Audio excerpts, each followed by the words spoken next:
मैं डॉक्टर संतोष कुमार उपाध्याय अभिनव भारत एकेडमी में एक बार पुनः उपस्थित हूँ।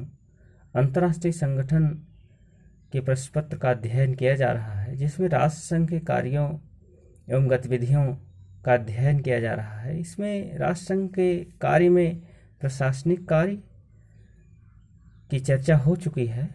दूसरा, मैंडेट संबंधी कार्य की भी चर्चा हो चुकी है। अब मैंडेट संबंधी कार्य के बाद तीसरा राष्ट्र संघ का कार्य है अल्पसंख्यकों के हितों की सुरक्षा संबंधी कार्य। पेरिस शांति सम्मेलन में इस बात का प्रयास किया गया था कि यूरोप के सभी राष्ट्रीय अल्पसंख्यकों को एक राष्ट्र एक राज्य के सिद्धांत के आधार पर राज्यों का पुनर्गठन कर स्वशासन और स्वतंत्रता प्रदान कर दी जाए, परंतु व्यवहार में ऐसा करना असंभव सिद्ध हुआ।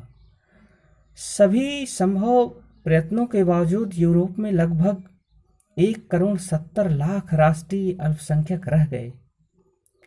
इनकी सुरक्षा के लिए शांति सम्मेलनों ने अल्पसंख्यक संधियों का उपाय अपनाया। इनके अनुसार अधिकांश ऐसे राज्यों को जिनमें राष्ट्रीय अल्पसंख्यक रह गए थे, अल्पसंख्यकों के अधिकारों और हितों का सम्मान करने के लिए वचनबद्ध किया गया। इन संधियों की व्यवस्थाओं को क्रियान्वित करने का भार राष्ट्र संघ को सौंपा गया, परंतु राष्ट्र संघ इस कार्य में अधिक सफलता प्राप्त नहीं कर सका और विभिन्न देशों में राष्ट्रीय अल्पसंख्यकों को अनेक अत्याचारों का शिकार होने से नहीं बचाया जा सका। आर्थिक तथा सामाजिक कार्य। यद्यपि राष्ट्र संघ प्रधानतः एक राजनीतिक संस्था नहीं थी, परंतु इसे वास्तविक सफलताएं आर्थिक तथा सामाजिक क्षेत्र में प्राप्त हुई। राष्ट्र संघ ने आर्थिक और सामाजिक क्षेत्र में अंतर्राष्ट्रीय सहयोग के नवीन युग का सूत्रपात किया। विश्व के इतिहास में प्रथम बार अंतर्राष्ट्रीय सम्मेलनों में राजनीतिक और कूटनीतिक ही नहीं वरन आर्थिक और सामाजिक विषयों पर भी गंभीर विचार विमर्श होने लगा। आर्थिक सहयोग। सर्वप्रथम राष्ट्र संघ ने इस बात का प्रयास किया कि विश्व के सभी देश स्वस्थ आर्थिक नीतियों को अपनाएं, ताकि महायुद्ध से विध्वंस विश्व की आर्थिक पुनर्निर्माण सफलतापूर्वक किया जा सके। इसके लिए राष्ट्र संघ ने अनेक आर्थिक और वित्तीय समितियों की स्थापना की, जिन्होंने न केवल आंकड़े और तथ्यों के संकलन का प्रारंभिक कार्य किया, वरन अनेक आर्थिक समस्याओं पर महत्वपूर्ण और उपयोगी शोध कार्य भी किया। अंतर्राष्ट्रीय आर्थिक सहयोग की वृद्धि के लिए राष्ट्र संघ का परिषद ने अनेक सम्मेलनों का आयोजन किया।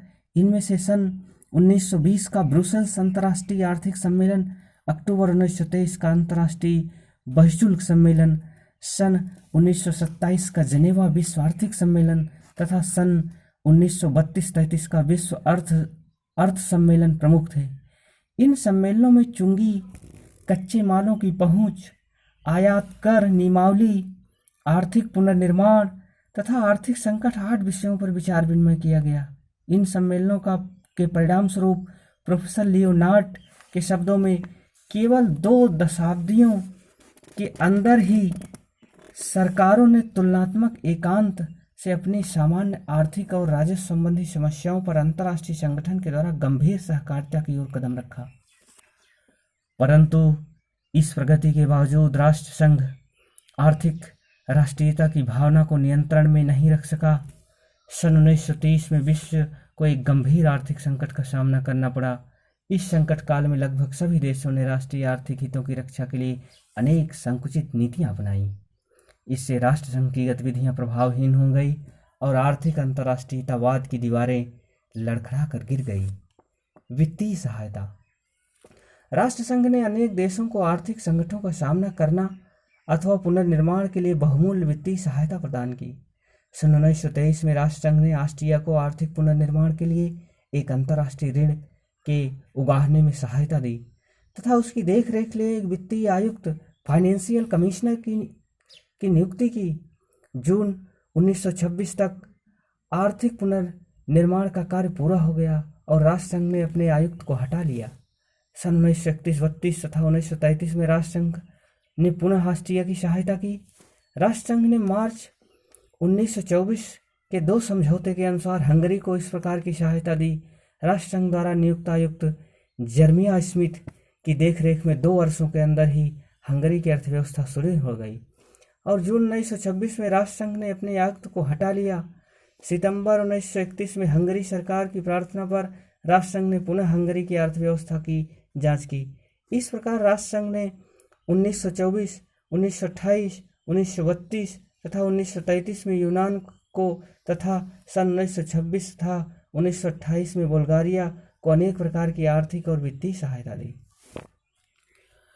वर्साय की संधि ने राष्ट्रसंघ को सार घाटी तथा डाइजिंग के प्रशासन का भार सौंपा। इस संबंध में राष्ट्रसंघ को अनेक आर्थिक और वित्तीय कार्य करने पड़े। सार शासक आयोग द्वारा प्रस्तावित दीर्घकालीन ऋण के संबंध में राष्ट्रसंघ की वित्तीय समिति ने 2 बार, एक बार मार्च 1929 में तथा दोबारा सितंबर 1931 में विस्तृत परामर्श दिए। राष्ट्रसंघ ने डाइजिंग के आर्थिक पुनर्निर्माण में भी बहुमूल्य सहायता प्रदान की। राष्ट्रसंघ की वित्तीय समिति के द्वारा तैयार किए गए कार्यक्रम के आधार पर डाइजिंग के लिए विशेष मुद्रा स्पेशल करेंसी की व्यवस्था की गई तथा एक केंद्रीय बैंक की स्थापना की गई। इसके अतिरिक्त सन 1925 में एक नगर पालिका ऋण तथा सन 1927 में एक मुद्रा ऋण प्रचलित किया गया, जिसका उद्देश्य जनहितकारी कार्यों के लिए धन प्रदान करना था। आज इसी वीडियो के साथ यहीं तक। पुनः हम आपके समक्ष उपस्थित होंगे। धन्यवाद।